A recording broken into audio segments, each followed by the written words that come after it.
বিষয় মুসলিম আইনে পারিবারিক আদালত। আজকের সমাজে মুসলিম পারিবারিক আদালতের প্রয়োজনীয়তা দিন দিন বাড়ছে, কিন্তু ইসলামে কি এর কোনো ভিত্তি আছে? আল কুরআন বলে, আল্লাহ তোমাদের জন্য সহজ করতে চান। সূরা আন-নিসা ২৮। মিজানুর রহমান আজহারি হুজুর বলেন, ইসলামে পারিবারিক সমস্যা সমাধানের জন্য সালিসি ব্যবস্থার কথা এসেছে। কুরআনে বলা হয়েছে, তোমরা উভয় পক্ষ থেকে একজন সালিস পাঠাও। সূরা আন-নিসা ৩৫।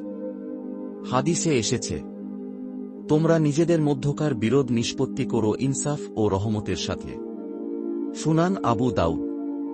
আজহারি হুজুর বলেন, আধুনিক পারিবারিক আদালত যদি কুরআন সুন্নাহ অনুযায়ী পরিচালিত হয়, তাহলে তা ইসলাম বিরোধী নয়, বরং ইসলাম সম্মত।